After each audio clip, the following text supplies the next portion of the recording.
আসসালামু আলাইকুম সবাইকে। আশা করি সবাই ভালো আছেন এবং সুস্থ আছেন। আল্লাহর রহমতে আমরাও ভালো আছি এবং সুস্থ আছি। সকালে ঘুম থেকে উঠে ব্লগটা স্টার্ট করেছি। আর এই যে কাপড়-চোপড় পুরো সোফাতে একদম মেলে আছে। আ সকাল সকাল বলছি। রাতের বেলা গুছিয়ে রেখেছি কিন্তু সেগুলো আর রাখা হয়নি। কারণ রাতে আমার ছোট মেয়েটা ঘুমিয়ে গিয়েছিল। আর আমার ছোট মেয়ের ঘুম খুবই পাতলা। মানে একটু শব্দ হলেই ঘুম ভেঙে যায়। তো যে কারণে আমি আর কাপড়গুলো রাখিনি। আম সোফাতেই রেখে দিয়েছিলাম। আর পাশ থেকে নয়েজ পেতে পারেন কারণ যেহেতু বাচ্চা আছে তো জেগে আছে সেজন্য আর কি শব্দ হতেই পারে।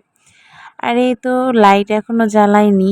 একটা রুমের জানালা খুলে দিয়েছি। আর আমাদের সুইচগুলো অনেক পুরাতন যেহেতু আমাদের বাসাটা অনেক পুরাতন। তো মানে একবার দিলে হয় না। একদম ঠেসে ধরে ছেড়ে দিলে তবে লাইটটা জ্বলে। আর এইদিকে ছোট মাছ রান্না করব। পাঁচমিশালি আর কি। তো সেগুলোই আর কি বের করলাম। এই তো এখন ভিজিয়ে রেখে দিব। আরও হ্যাঁ, গতকালকে যে শাপলা কেটেছিলাম সেটারও ভিডিও ভিডিও বলছি, রান্না করব। তো যেহেতু ছোট মাছ রান্না করব মানে চচ্চড়ি করব। কে কোন এলাকা থেকে এটাকে কি বলে আমি জানি না। কোথাও বলে চচ্চড়ি, কোথাও বলে পুরপুরি। আমরা চচ্চড়িও বলি, পুরপুরিও বলি। তো এখানে আলু আর পেঁয়াজটা নিয়ে নিচ্ছি এখান থেকে। আর এটা আমার কাপড়ের র‍্যাক ছিল। এখন এটা কি বলবো নতুন র‍্যাক। তো সেটা একদম কোনো কারণে যাই হোক ভেঙে চুরে একাকার হয়ে গিয়েছে। তো এখন সেটাকে ফেলে দিব অবশ্য মানে ওটাতে কাপড় রাখার মতো পরিস্থিতি নেই এরকম। আর এই তো এদিকে হচ্ছে ফ্রিজ থেকে মশলা মরিচ সব বের করে নিয়েছি। নিয়ে আমি চকিতে কাটাকাটি করি। নিচেই কাটাকাটি করতাম। কিন্তু যেহেতু ছোট বাচ্চা আছে ও চলে আসে বটি তার মধ্যে ভয়ও লাগে আমার। তো যে কারণে উপরেই কাটাকাটি করি। কারণ বাচ্চা এসেই মানে বটির কাছে আসতে পারে না যে কারণে। মানে আমার মেয়ে কিন্তু উপরে উঠতে পারে কিন্তু চকিটার উপরে যেহেতু কিছু নেই উঠতে গেলে ওর পায়ে লাগে সে কারণে ভয়ে উঠতে চায় না। আমি চকির উপরে মানে তরকারি কোটার পরে কিন্তু আর রাখি না। কারণ বাই চান্স যদিও কোনো কারণে উঠে যায় বা বটি ধরে তো অ্যাক্সিডেন্ট হতেই পারে। অ্যাক্সিডেন্টের কোনো ভরসা নাই। যে কোনো পরিস্থিতি যে কোনোভাবে হতে পারে। মানে আপনি যদি সাবধানেও থাকেন তাও হতে পারে।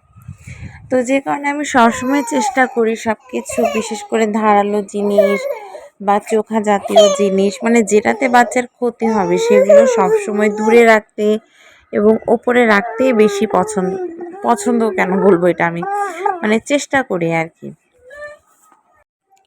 আর এই তো এখানে হচ্ছে রান্নার জন্য প্রস্তুতি নিচ্ছি। এখানে ডিম ভাজি করব।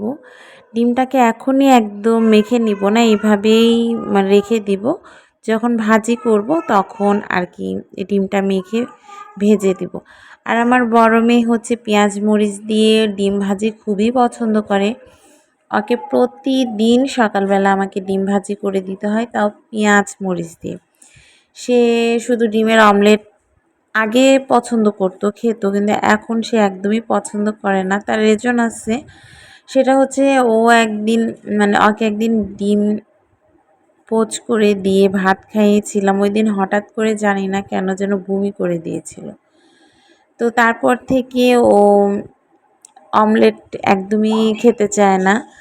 আর এই যে দুইজন আমার বড় মেয়ে ছোট মেয়েকে রকিং চেয়ারে বসেছে, তাকে রকিং চেয়ারে দোল দিবে। তো বেলটা পরাতে চাচ্ছিল, আমি বারবার বলছিলাম যে আম্মু ও পড়ে যাবে। তো সে কারণে বেলটা মানে ছোট হয়ে গেছে। আমি পরে বললাম যে না থাক, বেল্ট পরাতে হবে না। আর ও বড় হয়ে গেছে, উঠতে নামতে পারে এখন মাশাআল্লাহ। আমার মেয়ে দুইটা সবাই মাশাআল্লাহ বলবেন। আমার মেয়ে দুইটার জন্য দোয়াও করবেন। ওরাই তো আমার জান্নাত, ওরাই তো আমার সব এখন, তাই না? তো এই তো আমার ছোট মেয়েটা আমাকে দেখে কোনোভাবেই সে আর রকিং চেয়ারে থাকবে না। নেমে যাচ্ছিল আর কি। আর এই তো রান্নার জন্য চলে আসলাম। আমি সকালে একবারে রান্না করি, আর শাপলার ডাঁটা যে গতকালকে যে আমি কেটে রেখেছিলাম সেটাই। তো এখানে এই যে পেঁয়াজ বেশি করে দিয়েছি। শাপলার ডাঁটা কারা কারা খান আমাকে অবশ্যই জানাবেন। আমি এই যে এখানে শাপলার মানে ডাঁটাগুলো আমি যেভাবে রান্না করি, এই যে এখানে কিন্তু সব মশলা দিয়েছি। সব বলতে হালকা গরম মশলাও দিয়েছি। আমি কিন্তু গোটা গরম মশলা দিইনি, মানে কি বলে গুঁড়া করা আমার রেডিমেড কেনা ছিল, যদিও দিই না আজকে কেন যেন হালকা গরম মশলাও দিয়ে দিয়েছি। আর আমরা তরকারিতে যেগুলো মশলা দিই সেগুলোই দিয়েছি। আর এক হাতে যেহেতু ফোন ছিল সেহেতু আরেক হাতে ঢালতে একটু প্রবলেম হচ্ছিল। তো তারপরে আমি কিন্তু এর মধ্যে কোনো পানি দিইনি। কষানোর সময় যে পানিটা, তাও মশলা মানে যখন কষিয়েছি তখনই পানিগুলো কষানোতেই চলে গেছে। আর শাপলা থেকে প্রচুর পানি বের হয়, যারা রান্না করে তারা ভালো করেই জানে শাপলাতে এক্সট্রা কোনো পানি দিতে হয় না। তো এদিকে আমার কিন্তু রান্না শেষ। তো এইদিকে ছাদ থেকে ধনিয়া পাতা নিয়ে আসলাম, এটা কিন্তু বিদেশি ধনিয়া পাতা। তো ভাবলাম যেহেতু চচ্চড়ি করছি একটু ধনিয়া পাতা না দিলে কেমন লাগে। আমার কেন যেন বিদেশি ধনিয়া পাতাটা ভালো লাগে না, অনেকের কাছে ভালো লাগতে পারে, কিন্তু আমার কাছে মনে হয় সিজনাল সিজনাল মানে শীতের সময় যে দেশি ধনিয়া পাতা পাওয়া যায় সেটার স্বাদের মতো আমার মনে হয় আর কিছু হতে পারে না। আর দেশি জিনিসের প্রত্যেকটা তরকারি বেস্ট আমি মনে করি। তো ওইদিকে কিন্তু আমার রান্নাবান্না শেষ, এখন আমি ঘরে চলে এসেছি। আর আমার যেহেতু ছোট বাচ্চা, আমি চাইলেই সারাদিন আর কি রিল্যাক্সে রান্নাবান্না বা অন্য কাজ করতে পারি না। এখন এই সময়টা যাচ্ছে, এই সময়টা চলেও যাবে, আবার একটা সময় গিয়ে এই সময়গুলো মিসও করব। যেহেতু ছোট ছোট দুইটা বাচ্চা, আমি একবারেই সকালবেলা রান্না করি। আজকে স্কুলে যাওয়ার জন্যই মানে তড়িঘড়ি করে উঠলাম, কিন্তু বৃষ্টি দেখে আমার মনটা এত খারাপ হয়ে গেল। পরে আর ইচ্ছা করলো না যে স্কুলে যেতে। ইচ্ছে করলো না বলতে কি, যেহেতু আমার ছোট মেয়ে আছে, এক হাতে ছাতা ধরা ব্যাগ, প্লাস বড় মেয়ে আছে, সব সামলিয়ে আসলে ওইভাবে হয় না। তো আর বৃষ্টি পানি যদি বাচ্চাদের মাথায় পড়ে আর এই সময় যদি জ্বর হয়, আমি একা একটা মানুষ, আমি তো একদম শেষ হয়ে যাব। আর আমার হাজব্যান্ডও ওইভাবে দেখতে পারবে না, কারণ সে তো চাকরি বাদ দিয়ে আমার কাছে বা আমার বাচ্চাদের কাছে তো বসে থাকবে না। হয়তো চাকরি ছুটি আর কয়দিনই দিবে, 1 দিন 2 দিন 3 দিন, তারপরে আমাকেই করতে হবে। তো কিছু হওয়ার থেকে আগে থেকে সাবধান থাকা ভালো। আর অসুখ বিসুখের কথা বলা যায় না, বৃষ্টিতে না ভিজলেও হয়, কিন্তু তারপরেও মানে মা তো মায়ের মন আর কি। আর এই তো এদিকে বিছানা গুছিয়ে নিচ্ছি। এইটা হচ্ছে যে অনলাইন থেকে এই বেডশিটটা নিয়েছিলাম, ওয়াটারপ্রুফ বেডশিট। আমি জানি না অন্য কেউ নিয়েছে তাদের কতটা ভালো। আমার এটা ভালো, বাট সমস্যা হচ্ছে একটাই, এখানে যদি কোনো কিছু ভরে বা আমার মানে ফেলে, ওইটার দাগ মানে আমি মুছলেও যায় না। মানে আমি যদি এটা ধুয়েও দেই হয়তো কিছু যাবে, কিন্তু তারপর দাগটা থেকে যায়, ওই দাগটা উঠতে চায় না। আর কেমন যেন এটাতে মানে, যেহেতু আমার ছোট মেয়েটা এখনও বিছানায় শিস দেয়, তো যে কারণে কালারটাও কেমন হালকা হয়ে গেছে, ভালোও লাগে না। এখন নিরুপায় হয়ে পেরে রেখেছি, এত টাকা দিয়ে একটা জিনিস কিনেছি, সেটাকে তো আর ফেলে দিতে পারি না।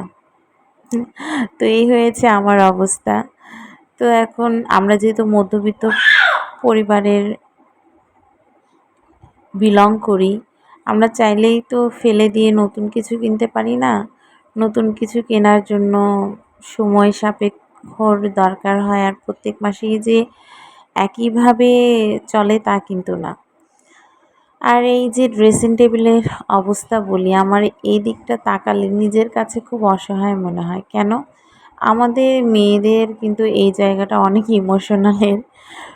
আমার খুব ইচ্ছে করে যে এত সুন্দর ড্রেসিং টেবিলটার আমার মন মতো সাজাবো, কত কিছু কসমেটিক বা যাই হোক প্রয়োজনীয় জিনিস রাখবো, কিন্তু তার হয়ে ওঠে না। ছোট্ট একটা রুম, আর একটা রুমই যেহেতু দিয়েছে, একটা রুমেই সব কিছু রাখা, তো এগুলোকে আর কোথায় রাখবো, এর ওপরেই রেখে দিই। আর গরমের সময় টেবিল ফ্যান, চার্জার ফ্যান বাচ্চাদের জন্য কিন্তু লাগে।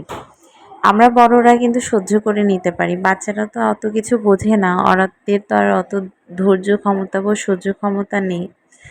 তো কি আর করার, ওর উপরেই রেখেছি। দিন ঘুচে যাবে, আমি জানি দিন ঘুচে যাবে, কিন্তু এই দিনগুলো আসলে ভোলার মতো না। তো যাই হোক, কি বলবো, সবাইকে আল্লাহ হেদায়েত দান করুক। আমি সবসময় এটা বলি, আমার শত্রুকেও বলি, অভিশাপ কখনোই দিই না। আমি সবসময় এটাই বলি যে আল্লাহ সবাইকে হেদায়েত দান করুক। এমনকি আমি নিজের জন্যও বলি, আল্লাহ আমাকেও হেদায়েত দান করো। এই তো এদিকে কিন্তু ঝাড়ু দিয়ে নিচ্ছি। মানে কতটুকু জায়গা আমি দাঁড়িয়েছি বুঝতেই পারছি না। তো আমি যে এই যে আমার বড় মেয়ে কিন্তু আমাকে দেখে এই দিক দিয়ে উঠে গেল, কারণ জানে এই দিক দিয়ে যাওয়ার মতো অপশন নেই। আর যেহেতু আমি ঝাড়ু দিচ্ছি, বিশেষ করে আমার ঝাড়ু দেওয়ার সময় কেউ যদি আমার এই ঝাড়ু দেওয়ার সময় নিচে থাকে, মানে আমার কাছাকাছি থাকে বা ময়লার উপর দিয়ে, প্রচণ্ড পরিমাণ মেজাজ খারাপ হয়। আমার মতো কার কার হয় জানি না, কিন্তু আমার তো খুব হয়। আর এই তো রাতে মেয়ে এখানে খেলেছিল, আমি আর এগুলো পরিষ্কার করি নাই, কারণ অনেক টায়ার্ড ছিলাম। সারাটা দিন আমার উপর দিয়ে ধকল যায়। আমি বললামই তো, আমার হাজব্যান্ড যেহেতু জব করে, ও তার মধ্যে ১ সপ্তাহ ধরে বাসায় নেই আর জবের কারণে, তো যে কারণে আর কি আমাকে একাই সব কিছু সামলাতে হয়। আর দেখা যায় যে সংসার সামলিয়ে, আমি যেহেতু মুসলমান বলা ঠিক না, তারপর আর কি বলছি, নামাজ কালাম পড়ে বড় মেয়েকে এক্সট্রা সময় দেওয়া, তার পিছনে পড়াশোনার জন্য তাকে সময় দেয়া, সব মিলিয়ে আমার জন্য অনেক হ্যাসেল হয়ে যায়। অনেকে বলবে আমরা তো পারি, আপনি কেন পারেন না, বা তুমি কেন পারো না। আসলে আমি পারি না, কারণ আমার একা হাতের সংসার, আমার নেই কোনো কাজের মেয়ে। মানে কাজের মেয়ে বলতে কি, অনেকে আবার কাজের মেয়ে বলতে জিনিসটা শুনতেও খারাপ মনে করে, হেল্পিং হ্যান্ড আর কি, পাওয়া যায় না। আর পাওয়া গেলেও অনেক খরচ। আমার কাছে মনে হয় আমি যে টাকা দিয়ে হেল্পিং হ্যান্ড রাখবো, ওই টাকাটা আমার পকেটে রেখে দেওয়া জমানো অনেক ভালো। আমার কাছে এটাই মনে হয়। কারণ ভবিষ্যৎ মানে বাঁচবো কি মরবো সেটা তো জানি না। তারপরেও ভবিষ্যতের কথা কে না চিন্তা করে, তাই না? আমার নিজের জন্য না হোক, সন্তানদের জন্য তো আমাকে চিন্তা করতেই হবে। সেই কথা চিন্তা করে আমি আর নেই না। আমার তো ছোট মেয়ে, বড় মেয়ের সময় আমি অনেক কষ্ট করেছি। যার জন্য কষ্ট করেছি সেটা আমার কষ্ট মনে হয় না। আমার শ্বশুর আব্বা তখন বেঁচে ছিল। তার জন্য তাকে সেবা করেছি, এক হাতে রান্না করেছি, মেয়েকেও দেখেছি। মেয়ে তখন আমার হয়েছে, আব্বা মারা গেছে, আল্লাহ তাকে জান্নাত নসিব করুক। অনেক ভালোবাসতো আমাকে, অনেক। তো তারপরে আর কি আব্বা মারা যাওয়ার পর একা হাতে আমি কিন্তু আমার ভাগ্নিও আমার কাছে ছিল, ওকেও পেলেছি। এখন যেহেতু সে মানে ভার্সিটিতে চান্স পেয়ে গেছে, ভালো একটা ভার্সিটিতে সে চলে গেছে, কিন্তু আমি তাকে কিন্তু ৪ বছর আমার কাছে ছিল। আমি আমার নিজের মেয়ের মতোই দেখি, সে আমাকে প্রচণ্ড ভালোবাসে। তো যাই হোক, সেটার দাম আমি রাখতে পেরেছি। আমি বুকে হাত দিয়ে বলতে পারি প্রচণ্ড ভালোবাসি তাকে। আমার ননদের মেয়ে হলে হবে কি, আমি তাকে আমার নিজের মেয়ের মতোই মনে করি। তো যাই হোক, গল্প করতে করতে এদিকে বিছানাও প্রায়, একটা বিছানা তো গোছানো হয়ে গেল। আর এটা একটা, যেহেতু বললাম তো এই ঘরে আমার মেয়ে খেলাধুলা করে, মেয়েরা, তো এই ঘরটা আমার গুছিয়ে রাখতেই হয়, যদিও এটা আমাদের গেস্ট রুম, সে কারণে বলছি আর কি। আর যেটা বলছিলাম, তারপরে এই তো কয়েক বছর না যেতে আবার ছোট মেয়ে হলো। ওরা দুজন কিন্তু ৩ বছরের ছোট বড়, খুব একটা গ্যাপ না। বড় মেয়েটাও যে আহামরি কিছু বোঝে তা কিন্তু না। তো দেখা যায় যে তারপর অনেক কিছুই বোঝে না বলতে কি, যখন ছোটটা চলে আসে না, তখন বড়টা আমি দেখেছি, আমি তো অনেক টেনশনে ছিলাম কি করব, অটোমেটিক ম্যাচিউর হয়ে গেছে, অনেক কিছু বোঝে সে, মাশাআল্লাহ। আল্লাহ রহম করেছে আমার ওপরে। আর ছোটো মেয়েটা তো কি বলবো, প্রচুর দুষ্টু, প্রচুর দুষ্টু। দিনের বেলা ঘুম কম তার, রাতে ঘুমাবে, আল্লাহর রহমতে রাতে সমস্যা হয় না, কিন্তু সারা মানে তাকে যদি আমি দিনে ঘুম পাড়াই সর্বোচ্চ ঘুমাবে 20 মিনিট, সর্বনিম্নর কথা বাদই দিলাম। আর শব্দ করলেও তার ঘুম ভেঙে যায়। আর এই যে এখানে স্কুল ড্রেস, যেহেতু স্কুলে গেলাম না, ড্রেসের অবস্থা খুবই খারাপ। আমি কালকে খেয়াল করিনি, আজকে দেখছি একদম ময়লা পড়ে গেছে। তো ভাবলাম যে যেহেতু আজকে স্কুলে গেলাম না, ড্রেসগুলো ধুয়ে দিব। আর এই তো প্রচুর, মানে যেহেতু শাপলা ফুল নিয়ে খেলেছে, এক গাদা ময়লা বের হয়েছে। আর আমাদের এই খাটটা অনেক পুরাতন, সারাক্ষণ ঘুণ পড়তেই থাকে। তো যে কারণে দেখা যায় যে ঝাড় দিল একটু পর আবার পায়ে লেগে যায়। আর আমার পায়ে কিছু একটা লাগলে আমার কেমন যেন লাগে। আমি যে কতবার ঘর ঝাড়ু দেই সেটা হিসাব ছাড়া। মাঝে মাঝে আমার বিরক্তও ধরে যায় যে এতবার কেন ঝাড় দিতে হবে, ধুর। আবার একটু পর মনে হয় না, দিতেই হবে।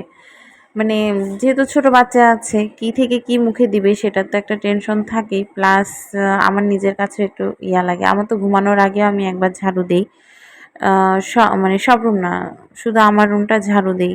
তারপরে মনে হয় যে না, পরিষ্কার আছে ঘর, তার মানে আমি নিশ্চিন্তে ঘুমাতে পারবো। আর যদি নোংরা ঘরে ঘুমাই, আমার ঘুমের মধ্যে আমি শান্তি পাবো না।